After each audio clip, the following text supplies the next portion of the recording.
Hey folks, it's me again. Welcome back to my channel. And today I have a guitar that is so iconic and so beautiful. I'm sure you have recognized this as the Gibson Hummingbird.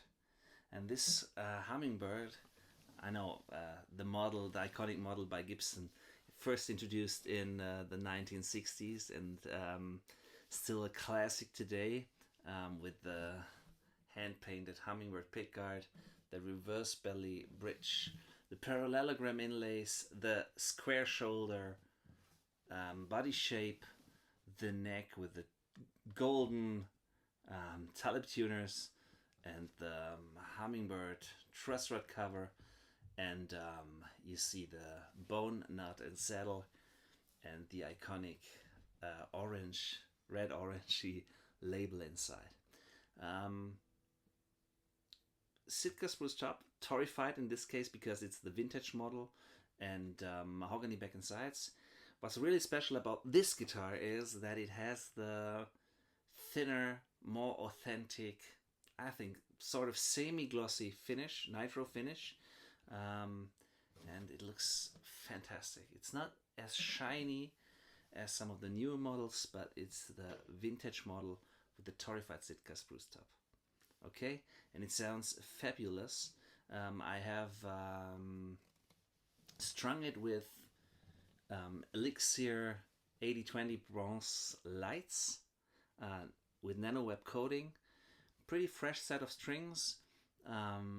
You can use literally any sort of strings on this guitar. Maybe I've tried. Maybe you can try it too if you have one of these. I've tried the nickel bronze, which is also a very good choice, which gives it a little more fundamental sound, less overtones. But enough talking. It's short scale, as every hummingbird is, and it really sounds fabulous.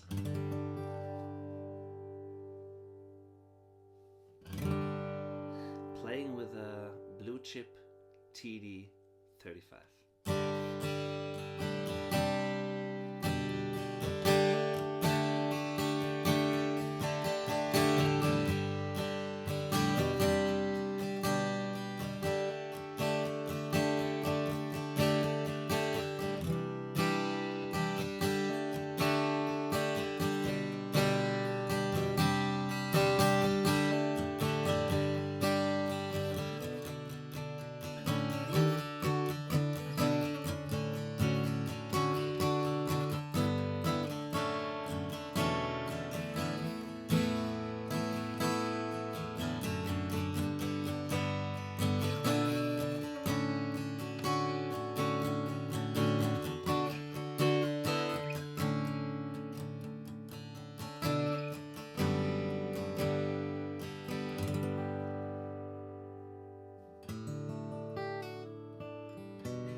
I mean, sustain is forever.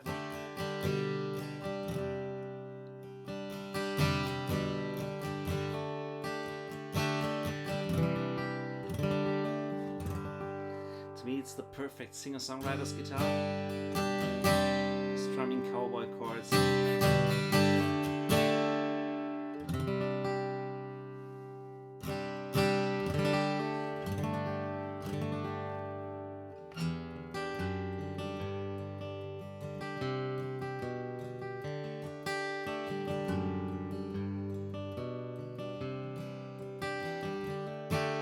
Great dynamic range.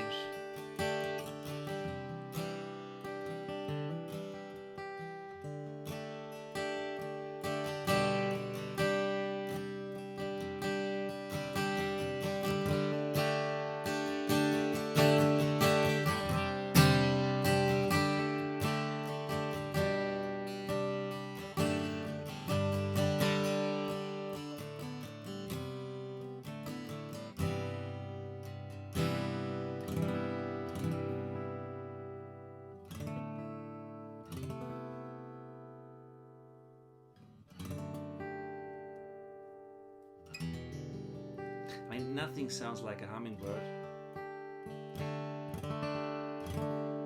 It's a sound you know from countless records. I mean, when I think hummingbird,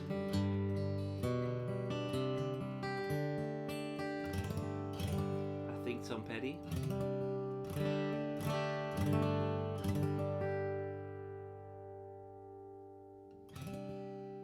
Breathe, it sings. Congratulations to Gibsons. It took them decades to build it that right again.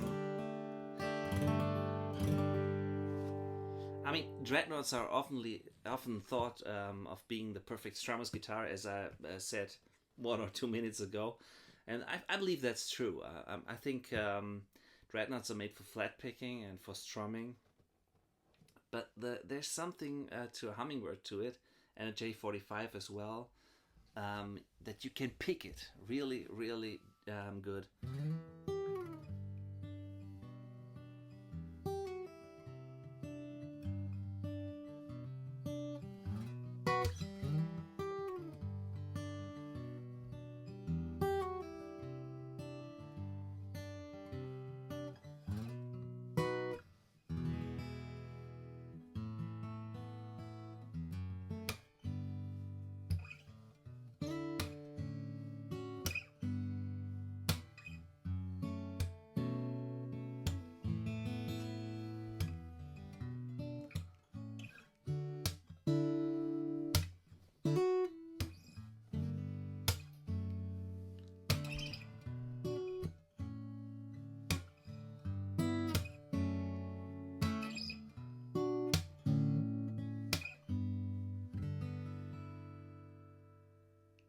Really, really pick it.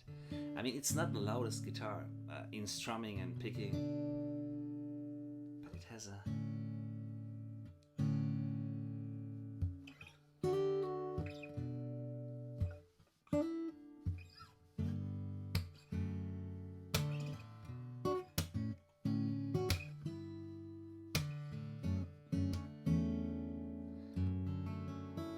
sweetness. Interplay between the notes. The notes blend beautifully together. Let's capo it on the, say, 4th fret. Or maybe the 5th fret. And do some wildflower.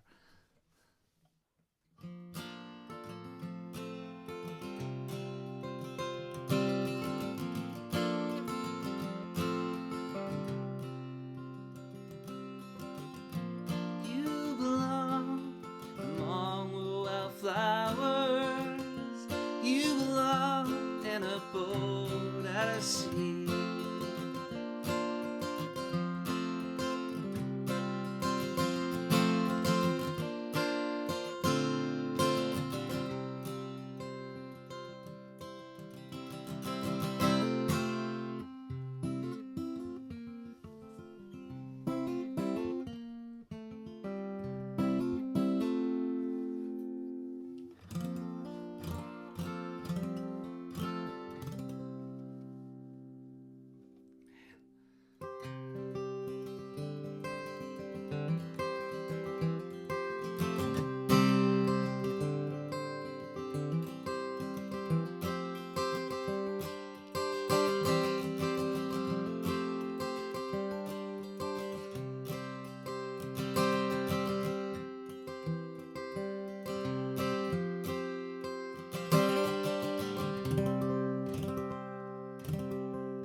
Gibson Hummingbird vintage.